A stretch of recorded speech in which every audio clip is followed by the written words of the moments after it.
Hello guys, welcome back to Between the Ropes TV. Now, we have got another huge weekend of boxing, haven't we, this weekend? For me, the main attraction has to be the Katy Taylor versus Amanda Serrano card.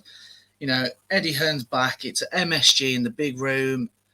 It's history in the making. It really is. It's the biggest fight in women's boxing, full stop, I think. I know you've got the Clarissa Shields and Savannah Marshall fight, but for me, this is the one.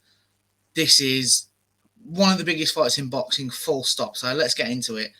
Obviously, headline act. Katy Taylor now, she's coming in at 20-0. She's been around the pro game for a little while. She's 35 years old, for those that don't know, and she's a two-weight world champion. You know, she's been around the block, an incredible amateur pedigree. But I just wonder if this is the fight that's going to be a bridge too far for her. You know, as I've just said, she's 35, and she made harder work against Sharapova in December than I think she really needed to. And we weren't the only people thinking that. I think she should have made a lot lighter work of it. And she's made a career of being so fast, the volume to her work. She's hit an opponent 6 times before they even know what's happened, and that's been her strength. And we've seen her, in both Pursuit fights, that was where the success came, although disputed decisions. In the Jessica McCaskill fight, the Natasha Jonas fight, she's got a great resume, and that's what the success has been built on. Against Sharapova, I do think it slipped somewhat, and I hope, because I'm a massive fan of Katy Taylor, but I hope that I'm wrong, and I hope she's not on the slide. I hope that was just an off night. Who knows? Maybe it was like, foot off the gas. I want the Serrano fight. If I have a bad performance, it's going to help make it. We've seen that in the past. But I think this is the fight for me that she's going to be motivated by. She's talked about it for years, this fight.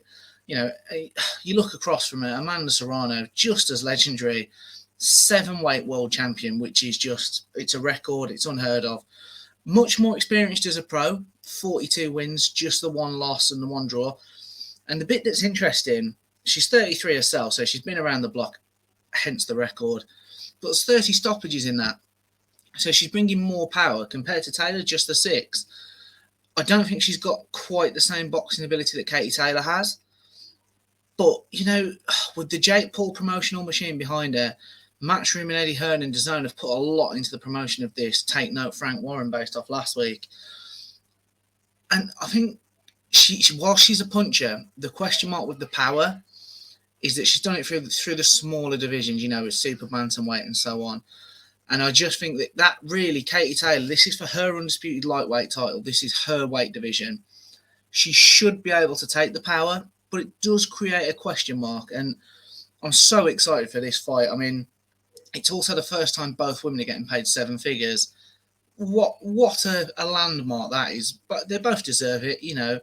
I think it was a record pre-sale for MSG, obviously bolstered by, we'll get onto a very strong card.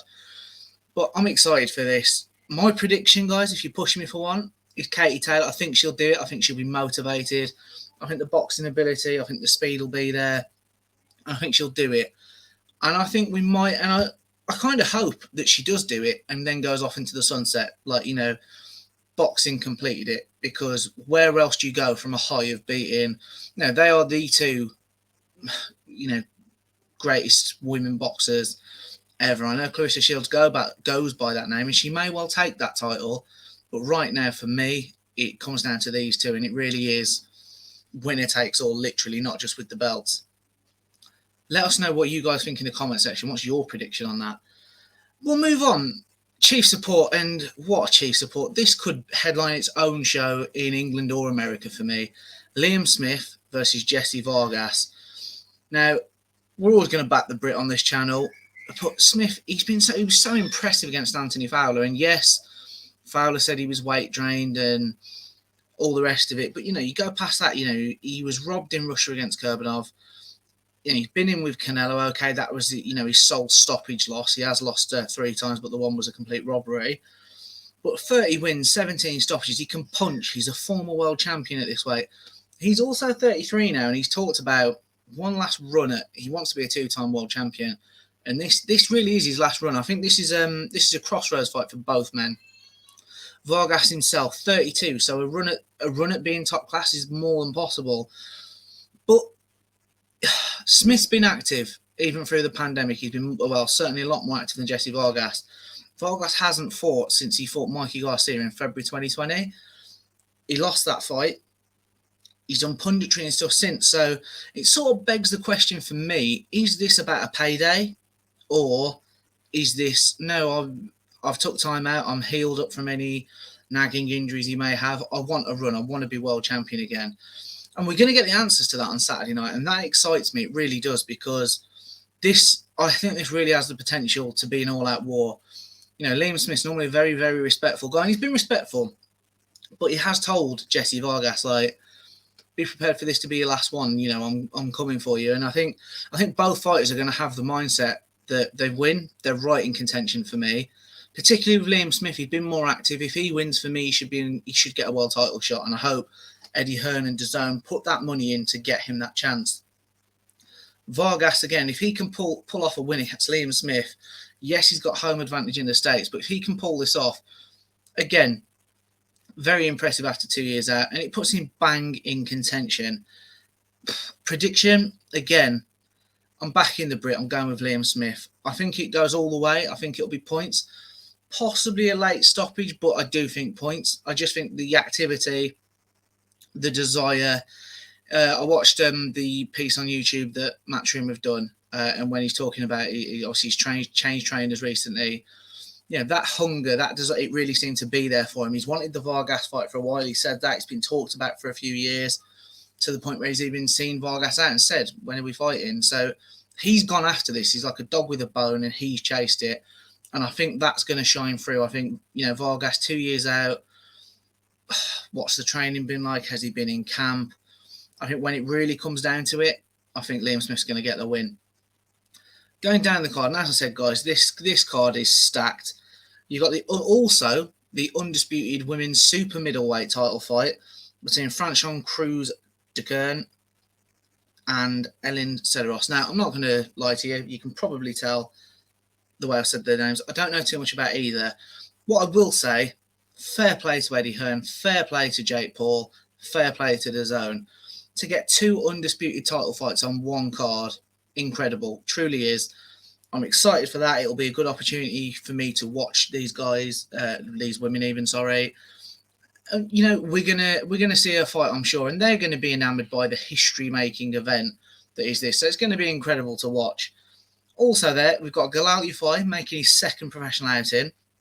And what I say to do it on, you know, he looks so good. There's a lot of hype around this guy as potentially the next Lomachenko. He says he's not, but, you know, he's already got a title, did that on debut. He's taking on Miguel Cartagena, who's 17-6 with just the one draw. He's an experienced pro. But come on, surely Galal Yufai is going to have more than enough to get through this one. Just one thing to look out for. I think on debut with Galal, he looked like he was trying to force it. The hype, I don't say the hype got to him, but he knew he had to perform. And he did perform. But as he increases the opponent he's in with, that's going to come back to bite him. You can't force the work. So he's got to learn very, very quickly on the job. But I'm backing him to do it. I think he's going to get another win here. And I'd like to see him get some rounds in, because I think, you know, if they're going to push him for a world title quickly, we know we're looking at a guy who could be in a title fight by Christmas. So I think the rounds could be valuable, but I'm backing Yufai for the win. We've also got, guys, to finish up, Skye Nicholson, third professional outing. Very active this year, two previous fights were. And very impressed with his gal as well, particularly against Beck Connolly on the Josh Warrington undercard. I thought she was brilliant. You know, Beck Connolly, I stand by it. She wasn't as aggressive as she has been. She didn't cause quite the same problems she has for other fighters. But Skye Nicholson picked her shots beautifully, and I'm expecting a big future for her. She'll get another win this weekend. And lastly, we've got Austin Williams back out. Very exciting talent. So keep an eye on his fight. And guys, this card is stacked from top to bottom. So particularly after last weekend when we saw a shocking card, really, obviously with Tyson Fury and Dylan White, this is one to get excited about from top to bottom. Scott is going to be previewing the other big fight in terms of Shakur Stevenson versus Oscar Valdez. We've got so much content for you. We've got a couple of interviews coming this week as well, guys. So if you are new here and you are still with us, hit the like button, hit the subscribe button, and yeah, join us on the next one.